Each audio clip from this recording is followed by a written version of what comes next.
Heavenly Father, we are so thankful for the blessings that we have enjoyed in our life. What we ask today is for wisdom, for a sense of graciousness as we face this battle that's in front of our nation at large. There are a myriad of circumstances that are confronting us, and we ask that you would help us understand the message, understand the tactics, and pursue the securing of liberty for ourselves and our posterity. We thank you for the blessings you've given our nation, and we pray that you would strengthen us to secure those blessings for the future. In Jesus' name we pray. Amen. Amen.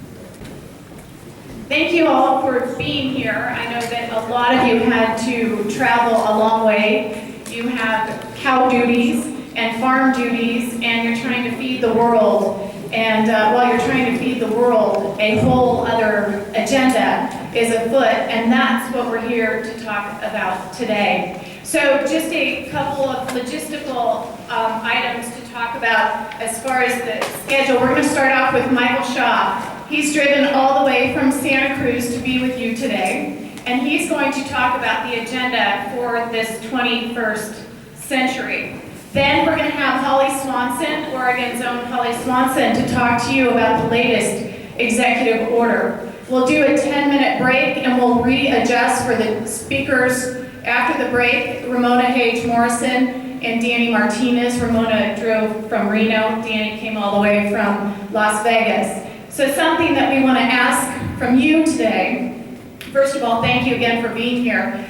But secondly, to help our speakers who spent their own money to get up here. So there will be at some point a bucket that's passed around, and that bucket is also hopefully lots of donations, and to help pay for the facility, help pay for our speakers, and hopefully help pay for future events up here in Klamath Falls, because you all, like Siskiyou County, are under attack. So why am I here? My parents are cattle ranchers from Siskiyou County. I live in the Bay Area, and because of my feet in both the rural and urban areas, I'm seeing an attack here in your country, here in the rural areas.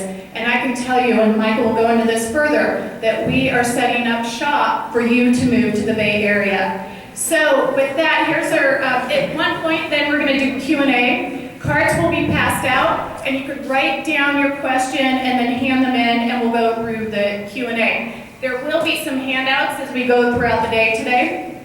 There will be a couple videos also throughout the day, so we hope that you have a great time. You can get up at any time, go get your concessions, or go to the restroom. And really, today is all about you, what's happening up here in Klamath Falls. And this is about your private property rights. And we are in a huge battle. And if we don't win now, I can't tell you what our future is going to look like. So if we could flip off the light back there, just for a quick second. This video that you're about to watch is a 1992 video. How many have heard of Agenda 21? Please raise your hand. Great. How many people are going through grazing rights issues? Please raise your hand. How about water right issues? Please raise your hand. How many are concerned about road closures? Please raise your hand. How many are worried about your forests being shut down? The timber industry being shut down? The spotted owl? How many are worried about wolves in your backyard? All these issues we're going to talk about today. But this, I believe, started with a video, and this is it, 1992. Please watch. The gentleman from New York. Mr. Speaker, I move to suspend the rules and pass the resolution HCON Res 353, expressing the sense of the Congress that the United States should take a leading role in implementing the decisions made at the Earth Summit as amended. The clerk will report the title of the resolution. House Concurrent Resolution 353, concurrent resolution expressing the sense of the Congress that the United States should assume a strong leadership role in implementing the decisions made at the Earth Summit by developing a national strategy to implement Agenda 21 and other Earth Summit agreements through domestic policy and foreign policy, by cooperating with all countries to identify and initiate further agreements to protect the global environment and by supporting and participating in a high-level United Nations Sustainable Development Commission. Pursuant to the rule, the gentleman from New York, Mr. Engel, will be recognized for 20 minutes, and the gentleman from Michigan, Mr. Broomfield, will be recognized for 20 minutes. Chair now recognizes the gentleman from New York. Mr. Speaker, I yield myself such time as I may consume and ask leave to revise and extend my remarks. Objections to order. Gentleman is recognized. Mr. Speaker, I rise in strong support of HCON Res 353, expressing the sense of the Congress that the United States should assume a strong leadership role in implementing the decisions made at the Earth Summit in Rio de Janeiro, developing a national strategy to implement Agenda 21 and other Earth Summit agreements through domestic policy and foreign policy, by cooperating with all countries to identify and initiate further agreements to protect the global environment, and by supporting and participating in a high-level United Nations Sustainable Development Commission as amended. I now yield to the gentlewoman from California, Ms. Pelosi, the sponsor, to explain the resolution. The gentlewoman from California is recognized. I thank the gentleman for yielding, and thank you, Mr. Speaker. I thank the gentleman for yielding. In fact, it is a very simple resolution, which the gentleman has just mostly explained. I would, Mr. Speaker, like to take a moment to thank Chairman Fassell and Mr. Broomfield, Mr. Yatron and Mr. Bereiter, the chair and ranking member of the subcommittee, and the members of the Foreign Affairs Committee for their assistance in expediting consideration of this legislation. The Earth Summit Environmental Leadership Act, as this is known, presents us with an opportunity to follow up on the important work of the Earth Summit to develop its blueprint, Agenda 21, for global environmental action. HCON Res 353 outlines a comprehensive national strategy for sustainable development in accordance with the principles of Agenda 21, to be coordinated under the leadership of a specific office and at the direction of a high-level government official. The resolution also urges the United States to identify and initiate further agreements to protect the global environment and to support the creation of a high-level United Nations Sustainable Development Commission headed by an Undersecretary General. Third and lastly, the President is urged to report to Congress on the progress made on with this action. HCON Res 353 is supported by the administration. I have been in contact with the appropriate offices of the State Department and have incorporated their suggestions into the resolution. The 71 co-sponsors of this measure include one-half the members of the Foreign Affairs Committee and all of the House delegates to the Earth Summit. It is also supported by the major United States non-governmental organizations concerned with the environmental issues. The Earth Summit presented world leaders with an opportunity that should not be lost. We must now embark on a new course that will sustain our planet and its resources for the benefit of future generations. This resolution calls on the United States to assert its leadership to achieve this goal. I urge my colleagues to support this resolution. Thanks again to the members of the Foreign Affairs Committee for their recognition of the importance and timeliness of this resolution. We must make the promise of Rio a reality. Thank you, Mr. Speaker. The gentlewoman's time has expired. The gentleman from Michigan. Mr. Speaker, I yield myself as time as I need, and I ask permission to revise and extend my remarks. Without objections to order, the gentleman is recognized. Mr. Speaker, I do support this resolution, which expresses the sense of Congress with respect to implementing the decisions of the recent United Nations Conference on Environment and Development. And I do want to express and commend the gentlelady from California, Mrs. Pelosi, for her sponsorship of this important resolution. Mr. Speaker, despite all of the criticism of the administration policy toward the Earth Summit, the fact is that the United States government made a very constructive contribution in Rio and in the talks that led to the meeting in Rio. Largely as a result of the conference, they adopted 4 major items: the Rio Declaration on Environment and Development, the lengthy action plan referred to as Agenda 21, the United Nations Framework Convention on Climate Change, and the non-binding but authoritative principles for the management and conservation of forest resources. In addition, the conference adopted the UN Biodiversity Convention, which the administration decided not to join at this time. And this was due to concerns about intellectual property and also the decision-making and funding mechanism. The administration has already made a good beginning in implementing the results of the conference. And during the talks on climate, the administration pledged $75 million for related projects in developing countries, including the development of national plans. The President announced that the United States would have our own national plan on climate ready by the end of the year in order to start international consultations in January of 1993.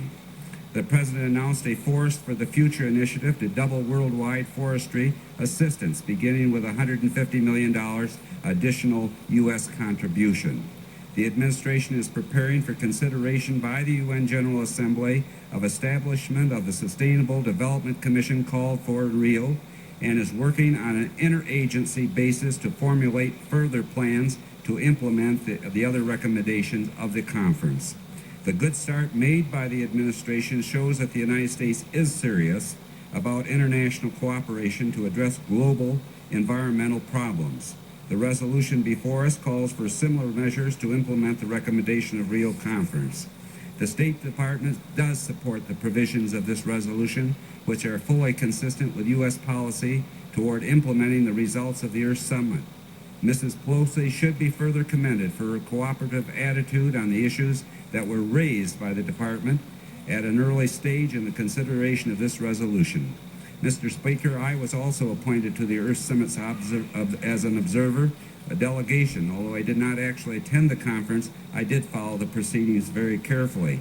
Recently, I had the opportunity to contribute to an article on these matters to a magazine called Michigan International Lawyer. I request that this summary of my views be inserted in the record at the conclusion of my remarks, and I yield back the balance of my time. Objection, so ordered. The gentleman yields back his time. Gentleman from New York. Mr. Speaker, I have no further requests for time and yield back the balance of my time and ask unanimous consent that all members be given 5 legislative days in which to revise and extend their remarks. Without objection, so ordered. The gentleman yields back his time, and all time has expired. And the question is, will the House suspend the rules and agree to House Concurrent Resolution 353 as amended? So many as are in favor will say aye. Those opposed, nay. In the opinion of the chair, 2/3 of those present having voted in the affirmative, the rules are suspended. The concurrent resolution is agreed to, and without objection, a motion to reconsider is laid upon the table. And as you hear them talking, both Broomfield, who's a Republican, and Nancy Pelosi, who's a Democrat, both Republicans and Democrats supported this agenda. So if you'll please turn on the lights, I'd like to introduce Michael Shaw.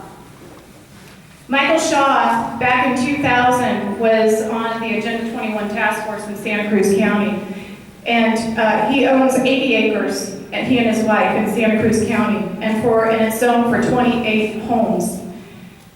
To this day, he still cannot build his single-family home. It's through this discovery and more that Michael Shaw found out about Agenda 21, and for the last, since 2000, has dedicated, he and his wife have dedicated their lives to fighting Agenda 21 and waking up Americans so that we can help them stop this agenda. Michael is a certified public accountant. He's also an attorney, a loving husband, and one of my dearest friends, and I met him in this fight, and I'd like to introduce Michael, who's going to now talk to you about this agenda for the 21st century and why you in Klamath Falls are being targeted. So with that, please welcome Michael.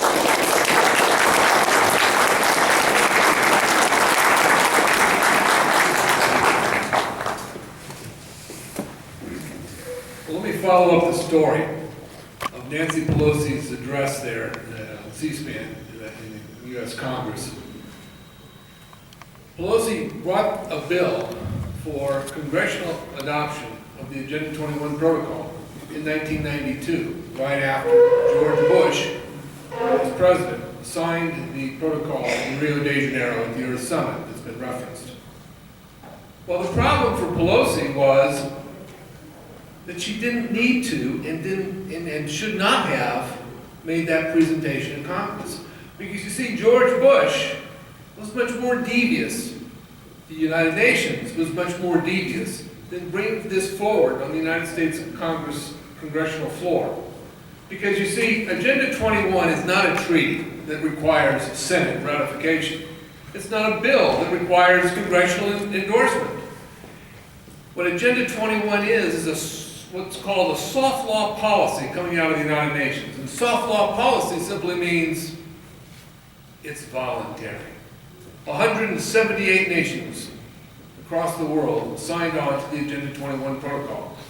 George Bush brought it back, and all he had to do, and what he did, was infuse every federal agency with the protocol of Agenda 21. It takes no congressional action. It takes nothing but the President's commitment to the Agenda 21 program.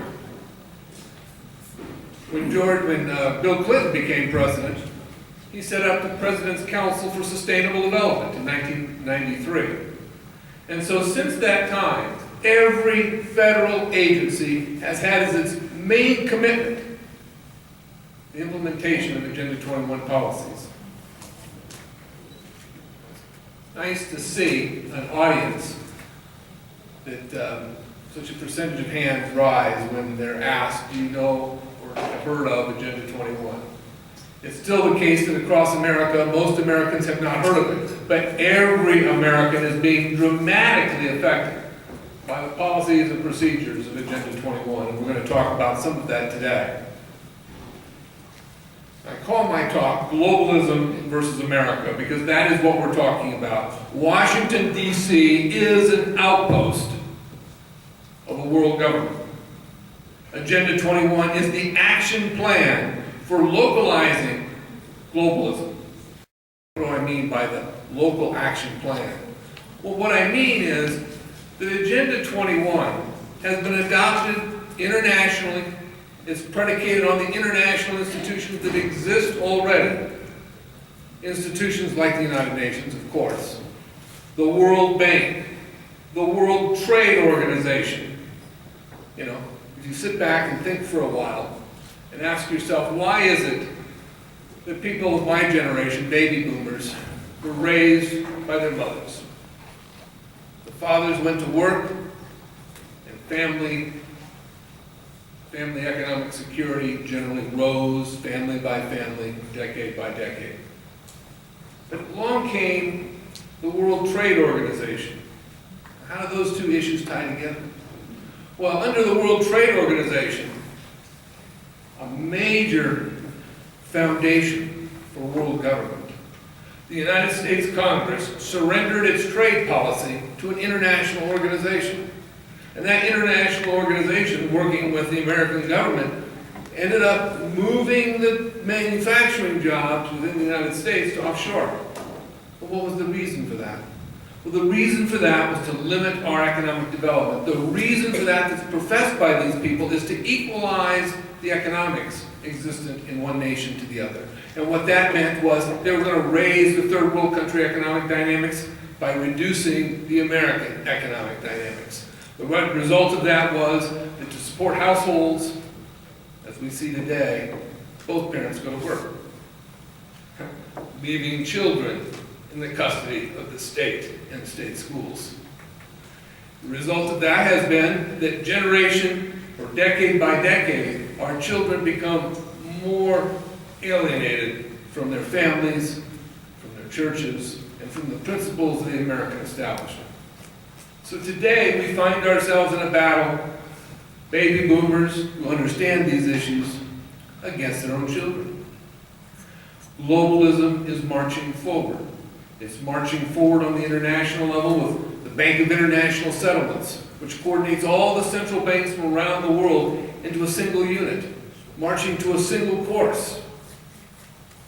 You wonder why America has issued all this currency to all these countries, all backed up by your full faith and credit, all backed up by your property interests, in order to create this new world order. The international establishment of the world order is well established. The national commitment to the world order coming out of Washington, D.C. is complete.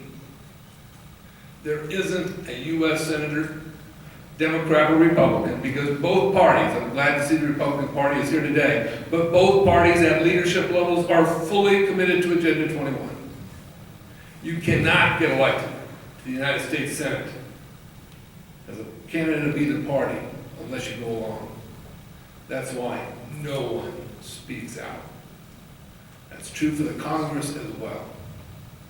We have been betrayed by our national leaders. I want to step back and give a description for those who don't know what Agenda 21 is, and a slight review for those who do know what Agenda 21 is, and describe its policies.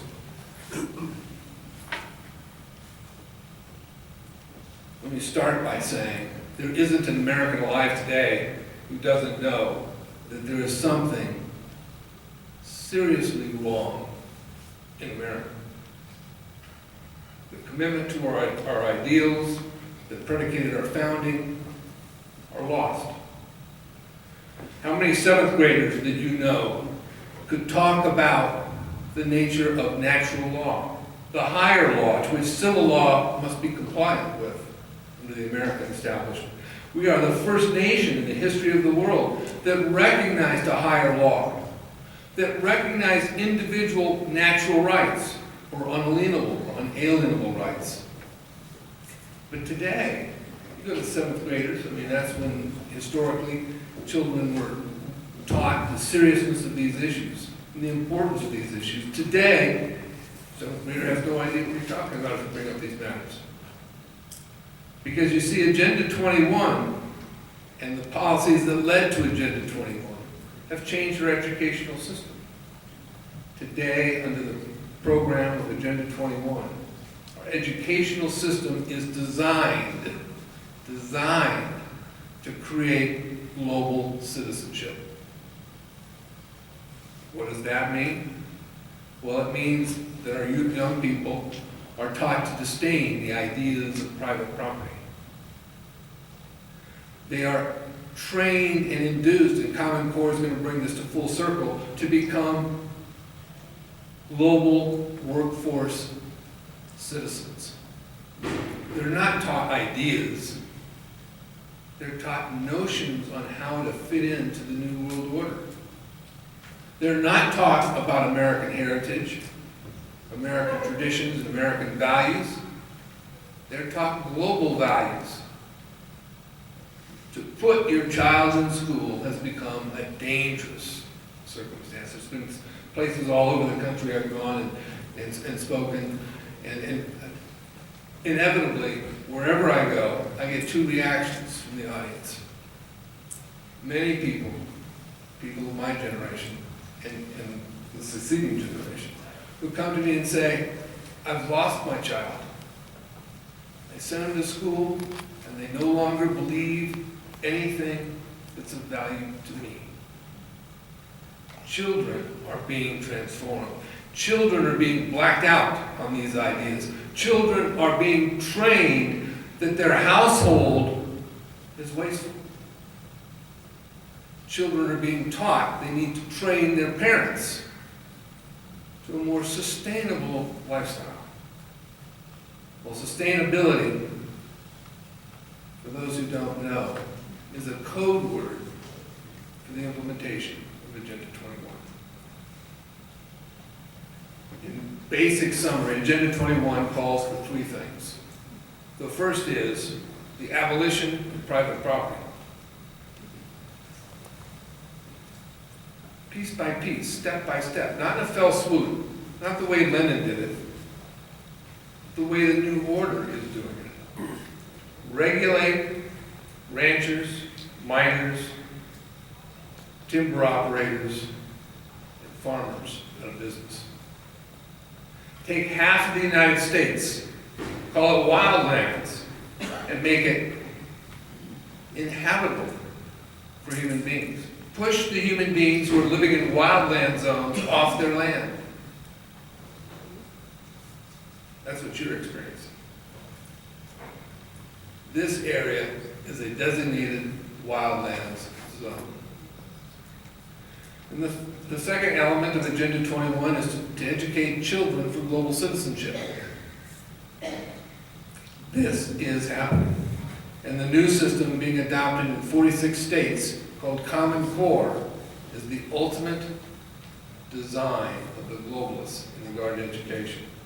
You know, we've had No Child Left Behind, which is a step in that progress. I mean, there's been about 6 education bills over a period of time that have brought us to this point.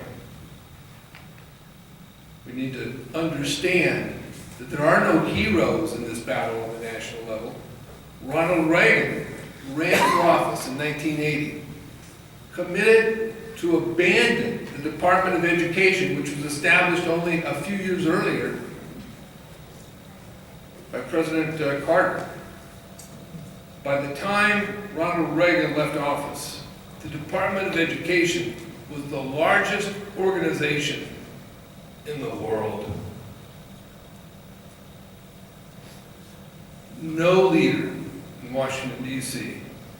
has any capacity for changing this direction because both parties are firmly committed to the implementation of Agenda 21.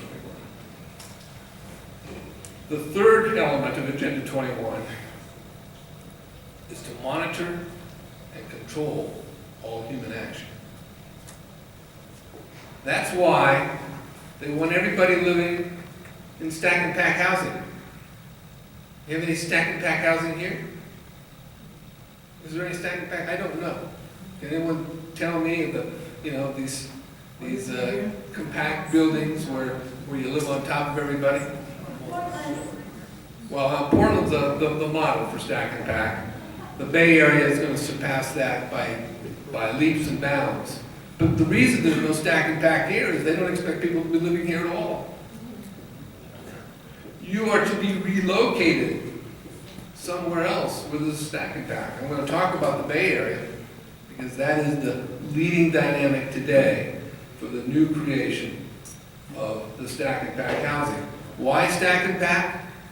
Well, how easy is it to monitor and control human action when you're all jammed together, your cars are taken away from you, you walk to work, ultimately that'll be assigned jobs at work, and you can be watched. In metropolitan areas, there are cameras everywhere. You go to Chicago, you can't go 50 feet without finding a public camera. They can often hear you as well as watch you. In London, people are photographed 300 times a day. You know, with the new technology, the old in the 1930s, there was a movement for technocracy. This was to lead to a scientific dictatorship where everybody can be monitored and controlled. But technology didn't take off in the 1930s. Why? They didn't have the technology to be able to do it. Today, that technology exists. The government knows a lot more about you than they think they do. NSA is watching all of us, as we've learned from the Snowden revelations. The reality is that both the technology and the commitment from government at national, state, and local levels is there to implement this third leg of Agenda 21. Let me just show you so that you know that there is documentation that exists on Agenda 21. Because still most of the public argues, oh, you conspiracy theorists. But everybody in America knows there's something drastically wrong in America. This is why the Earth Summit Agenda 21, the United Nations Program of Action from Rio, 40 chapters, it covers every aspect of life. Another document that comes from the UN's Earth Summit conferences is this, the Global Biodiversity Assessment Report. Let's localize this a little bit. On page 900 of this 1,100-page document, it says the following. Pacific Corp. Anybody know that company? An electricity utility in Oregon is considering reforestation projects and urban tree planting programs in the U.S. An international sequestration project. 2 pilot projects have been announced. This is back in 1992. A rural reforestation project in southern Oregon which funds planting subject to a constraint of having harvesting for 45 to 65 years at an estimated cost of around, I don't know what this means, five something. Speak a different language. This is the second book of Agenda 21. And from this book, let's see a map. This map can be derived. How many people have seen this map before? Okay, let me describe it. The red on this map is the wildlands area. And by wildlands, what they mean is no human habitation and no resource extraction. This is why miners are having a difficult time. This is why timber operators are having a difficult time, because you know, all the mines, all the timber, all the resources that produce everything in this room come from the red zones. The globalists have already collateralized this land through the American government. But now, working with the American government, the globalists are telling us we can't live there and we can't extract resources from that area. How is America going to support 300 million people if we can't tap our resources? And every member in Washington, D.C. is quiet about this. We are being betrayed. The yellow is areas of buffer. And by buffer, they say they will allow limited activities determined by them and implemented by what's called public-private partners. How many people think they know what public-private partners are? Well, let's talk about public-private partnership. The public is the government, and the private is the buddies of government. How many people remember Benito Mussolini's economic dynamic? Not many? Nope. Who knows what Benito Mussolini did? Well, he didn't call public-private partnership that. What he called it was corporatism. That same economic dynamic was carried forward by Adolf Hitler. What did he call it? He called it economic fascism. Today, the world and the United States government, you'll hear Congress talk about public-private partners all the time. If you are a home builder in Santa Cruz and you're not a partner with the government, meaning you won't build a stacking pack, you can't do business. That's why after 30 years, I haven't been able to build a thing. I'm not a partner. I'm glad about that. But I'm sad about the consequence that that kind of policy has on the nature of Americans and on the effect it has on American people. Now, the third document of Agenda 21 is called the Earth Charter. The Earth Charter is a short document. It's designed to replace the Bible. At least that's what its authors say. The Earth Charter was written by Stephen Rockefeller, Maurice Strong, who was the Secretary General at the Earth Summit conferences. He's the second-ranking official at the United Nations who has had to flee to China for his criminal role in the oil food scandal. What? I'm sorry. No, I'm sorry. Food for oil scandal that wrapped up his son and caused him to have to flee Western justice. And he now runs the Agenda 21 program in China.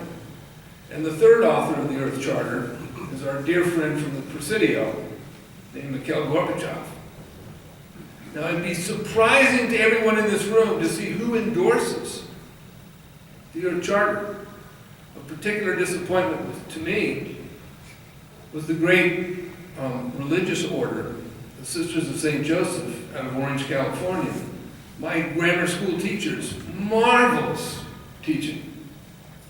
And now the Sisters of St. Joseph, along with organizations of all sorts all across the country, are endorsers of the Earth Charter. We have been duped. Along with that circumstance, everyone has heard of NGOs. NGOs run this area. There are 10,000 NGOs in the United States. The organizations like the Sierra Club, the Nature Conservancy, the Chamber of Commerce, American Bar Association. What is an NGO?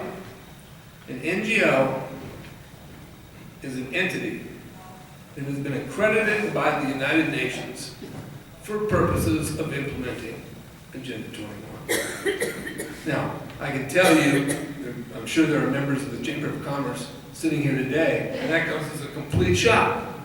It's not something that's advertised, but the Chambers of Commerce in my community, throughout the Bay Area and across the country, are committed to the Stacking Pact, as one example.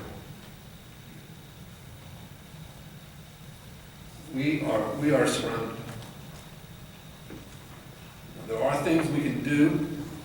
I don't want to be Debbie Dimmer. But the reality is that we are in deep trouble. This is a program that's been operating for 21 years. It is no longer just federal agencies. It is every state agency which is infected with the Agenda 21 pull. If you're 30 years old, you were educated to Agenda 21 principles. If you're 20 years old, you are being educated full hog into Agenda 21 principles. And so today, the NGOs, the state, local, and federal agencies have a broad opportunity to have the employees they want because our university system is supplying them all the youth committed to these new world ideas that they could ever use.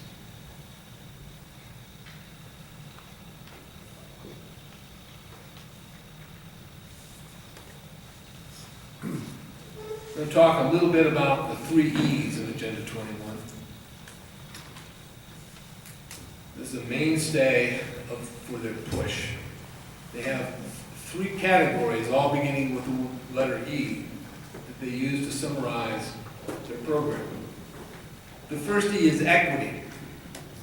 Oh, equity, what a nice sounding word. We're going to be equitable about how we do things. Well, but what equity means under the United Nations Agenda 21 program is the following. It means a new system of law. American law, as articulated in our Declaration of Independence, is predicated on the notion of equal justice. Equal justice is the idea that all of us are subject to the same laws, and that those laws must be subsidiary to the natural law, the law of our Creator. Today, nobody knows things about us or gives any regard to natural law. You know, natural law is the idea of our life, our liberty, and the use of our property as being inviolable. Instead, we're moving to a system of social justice, where justice is dispensed to you today by the American government, depending upon what group you belong to. Justice is no longer equal. That's why our justice system is falling apart, and that's why Americans are dissatisfied. But we've got to understand why we're dissatisfied. We've got to understand these principles. It was Sun Tzu 3,500 years ago who said, you cannot win a battle unless you know what you're fighting. So we've got to undertake the learning of Agenda 21. We've got to know what the nature of the international movement in this country is all about. And then we can win the war if we know who we are.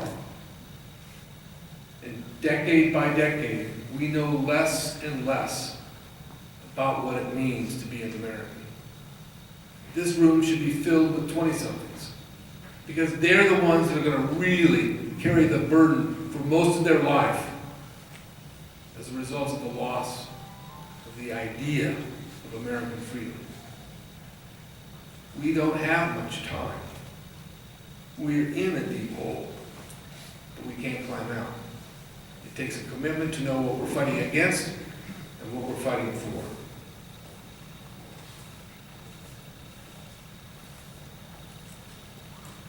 Now, globalism is well established on an international level. The Europeans have fully succumbed. The way you succumb to globalism is you adopt the political principles of regionalism. Regionalism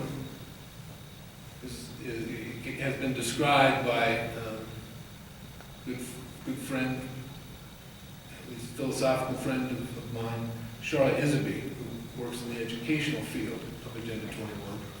And she says regionalism is communism. I say regionalism becomes totalitarianism. However you want to define where we end up, it is in totalitarianism, and regionalism is the political process by how you get there. What regionalism is taking an area without boundaries and creating the principles of governance that call for unelected officials, unaccountable officials, making the rules for that area in accordance with dictates from above. Well, that's how you operate Sovietism. Most people in America, my age, feared the Soviet Union. We knew that Soviets were a bad thing. But you ask baby boomers what Soviet means, and nobody knows. Here's what Soviet is. It is a political process that works without boundaries, that takes orders from above, and that has little councils that are mindless and implement the orders from above. America today has, in fact, the most sophisticated Soviet system ever seen in the world. And that system of Sovietization is called councils of government. This is a question that I ask that audiences have very little awareness of. But let me ask you, how many people know of councils of government, also known as COGS? Okay, that's not enough people. Because regionalism is the key to the transformation of America. We've learned, all of us, and still 8th graders learn, that there are 3 branches of government in the United States. And we learned that there are 3 levels of government in the United States: federal, state, and local. But your local governments can't do a thing that's meaningful without approval from the COG.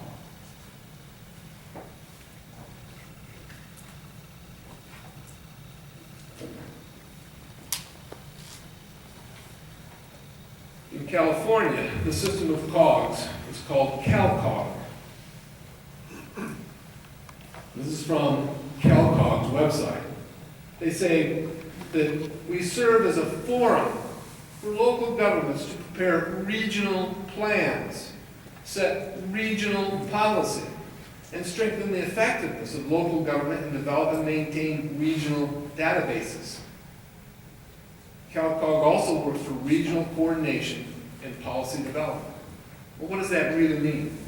What that means is that cities are unable to create zoning, are unable to expand and contract boundaries, are unable to do most anything that we think our city leaders are doing without approval from the COG.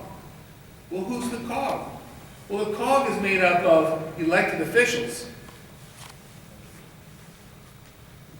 who are appointed to the COG. The COG decides who gets appointed. It never hits your newspaper. You never know. But this is where all the local power is. It sits inside the COG. They make all the decisions. And not only that, they have all the federal money. That's why your city belongs to the COG. Because if they don't belong to the COG, you get no federal funds. This is how Agenda 21 gets implemented. It's through the COG. who comes up with policies that the cities and counties have to implement or they don't get federal funds. So consequently, virtually every square inch of America belongs to the COG, and no one in America knows what a COG is. We have been taken over. Our system of government has been reinvented. It was reinvented way before Al Gore says we need a reinvention of government. You see, who created COGS? This will shock you. It was Dwight Eisenhower. He did it for the creation of the federal highway system. But now COGS rule and run everything, as I'll show you in respect to the San Francisco Bay Area in a few minutes.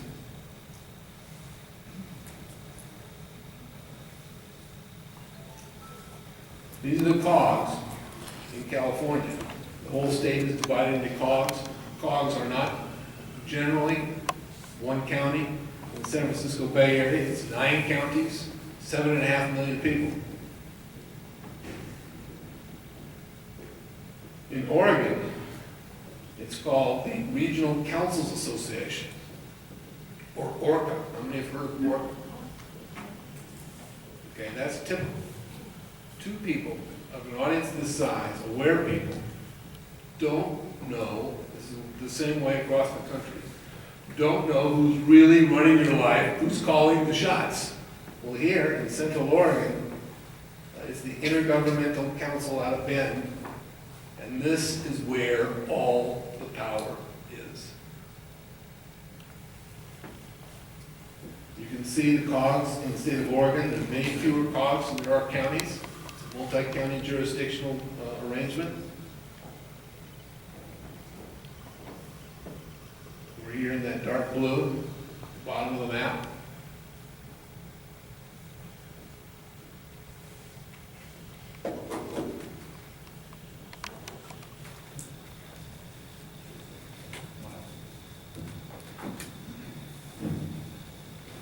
So what a regional solution center is, this is what you're calling COGS in Oregon,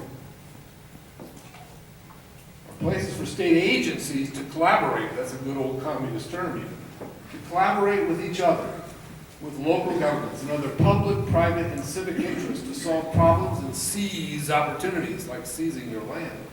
Regional advisory committees made up of Oregonians appointed by the governor from business, civic organizations, government, foundations, and higher education. That leaves all of you out. Identify the priorities to guide work in each of the 10 regions. Regions are the antithesis of the American governmental system. While your governor, I can't say his name, believes that to rebuild Oregon's economy, all of us, public, private, and civic partners, we're now all partners, we're part of a body politic, where individualism certainly doesn't matter. We must work together to close down the Klamath. It goes on and on.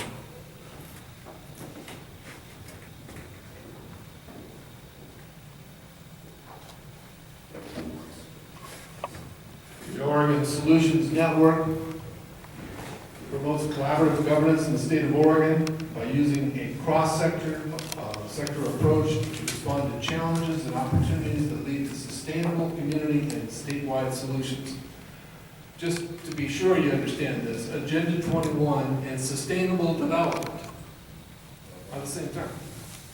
Sustainability is the marketing term from the globalists to force Agenda 21 down your throat. So every time you work or you hear from local businesses or from the school districts or from your local politicians about sustainability, you go, I just found myself a globalist. And one thing I guarantee you is you'll hardly find a politician who is not. Because if you want to advance in either political party, you have to subscribe to sustainability. It's that way here, it's that way in California, and it's that way everywhere across this country.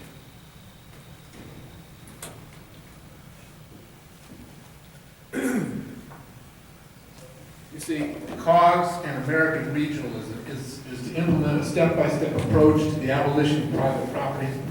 Is to promote the relocation of people from rural areas to smart growth centers, and it's to conscript public-private partners and mandatory volunteers. you got kids in school today, they've got to be mandatory volunteers in order to get their degrees.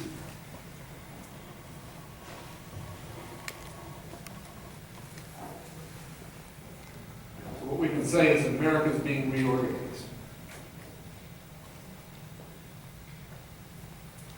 It was Ronald Reagan who in early 1970s brought these voluntary organizations called COGS into California. It was in 1984 that Oregon adopted the concept of COGS. It's been in both political parties. It's been done silently and without public awareness. We have been reinvented, and we are now seeing ourselves paying the price for that reinvention. I want to talk about ABAG, the San Francisco Bay Area. When you say, why do you want to talk about ABAG when we're up here in Oregon? Because I want to give you an example of where they expect you to go and what you can expect to find. The San Francisco Bay Area's ABAG has announced the Bay Area is to be remade. And they have over $250 billion, that's with a T, dollars of money to remake the Bay Area. 300 billion to be more precise. And by the remake of the Bay Area, without getting into all the details, let me just tell you, give you an example. How many people know the Bay Area well enough to know the El Camino Real, which runs from San Jose to San Francisco? Well, the El Camino Real has been renamed the Grand Boulevard. Now, the Grand Boulevard is to have no private automobiles on it. Is to be rebuilt to stack and pack, where all people are to be congregated. These stack and packs will be interspersed with work areas, so that you can walk to them. And the fast train and the speed rail down to Los Angeles is supposed to be built. That's a separate identification. The reality is that you either walk, take light rail, or the speed train if you're going any place. Automobiles are out. Out. $300 billion to remake the Bay Area with so-called priority development areas, which constitute about 2% of the Bay Area, where 80% of development over the next 30 years is to be built with no single-family homes allowed. You see, when you're putting a stack and pack, you're a lot easier to monitor and control. And it would be a lot easier to reach the population reduction levels demanded in this book. World population is to be reduced from 7 billion to 1 billion. People always ask me, well, how are they going to do that? And I say, well, they don't tell us how they're going to do that. But I think we can see evidence of it across the board. From abortion, to vaccines, to wars everywhere, to government-created climate change dynamics. They're going to make it more and more difficult for our food supplies. From the Wildlands Project itself, which will make it impossible to produce the food that 300 billion people need.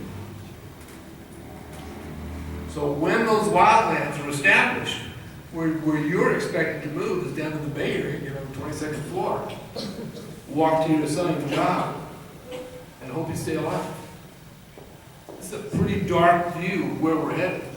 But it's time Americans waked up and realized the deep trouble we're in.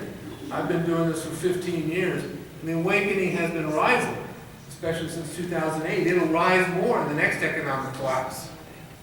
But be assured, the monetary interests that really control what the circumstance we face, as those monetary interests continue to proceed with their globalist program, as they collapse our currency, that they'll be in an easy position to reach their population goals.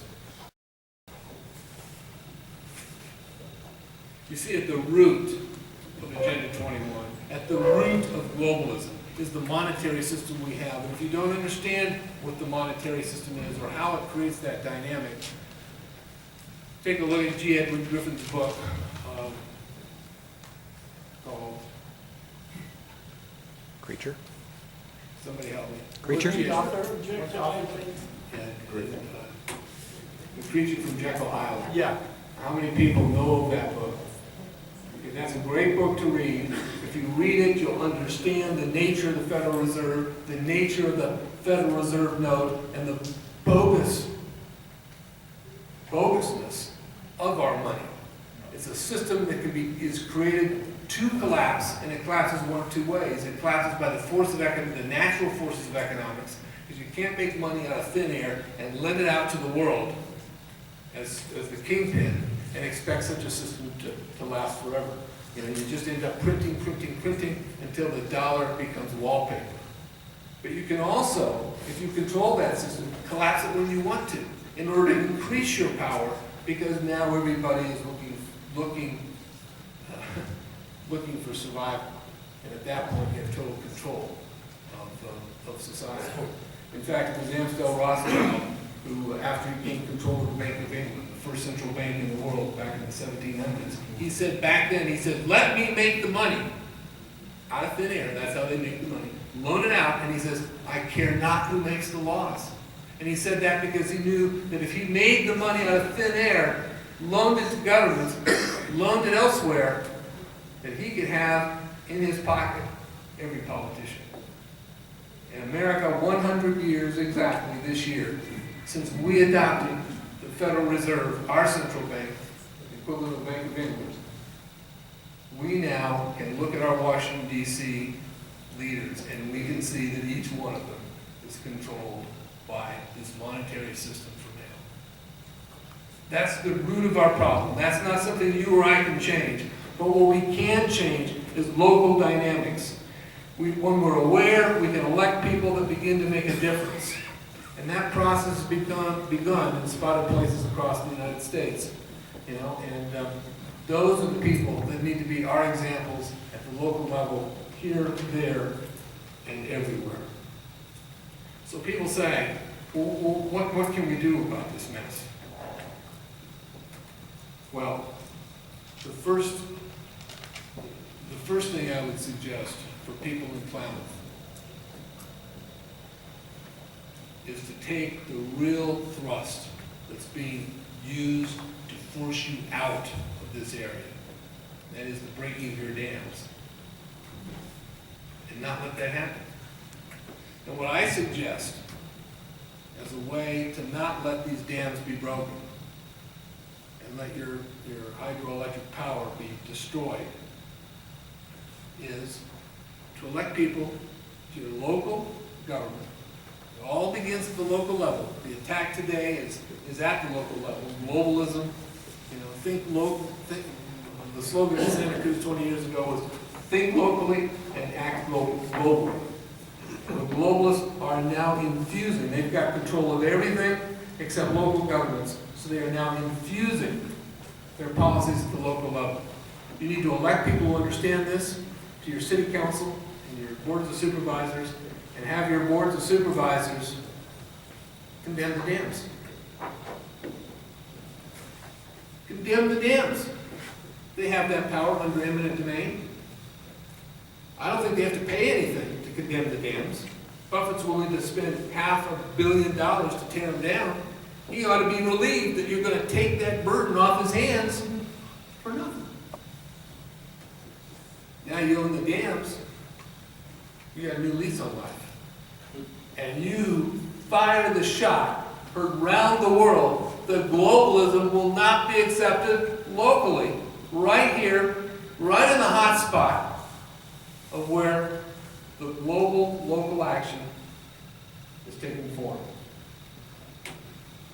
Here's some other possibilities to consider. I know that the state of Jefferson, territory of Jefferson, is being talked about. And secession from the state of California is being considered. Okay, get rid of fish and game. That's a good thing. But you're still in the suit. Because the feds are committed to where they're headed. If you want to secede, the only effective secession I see is to secede from the United States. Now that's a tough thing to think about, But if you don't, you're going to be living on the 32nd floor in San Francisco. And your lands will be dedicated to wildlife. This area is red on the maps that I think have been handed out to you. That means they plan for you to be out of here. And the way they're kicking you out is to destroy your infrastructure, your water infrastructure, your power infrastructure. And damn, if I was living here, I wouldn't put up with that. And any politician who's willing to consider that, or is laissez-faire on that idea, needs to be thrown out of office immediately and get real citizens in office. And that means some of you have got to run for office. And the rest of you have got to support those people who understand the dynamics behind Agenda 21.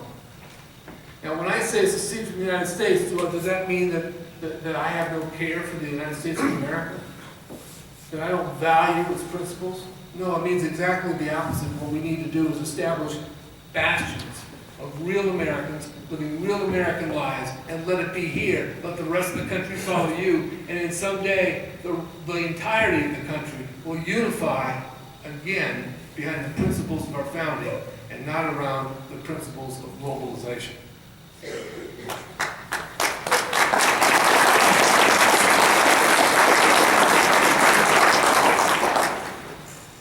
So I call on you to exercise your duty as Americans to take action. The first action you have to take is to understand what you're fighting against and what you're fighting for. And then recover and save your community. Set the example for the rest of the United States. Let the first shot against globalism be fired right here, and the way to fire that is to throw Buffett out of town. Thank you. Amen.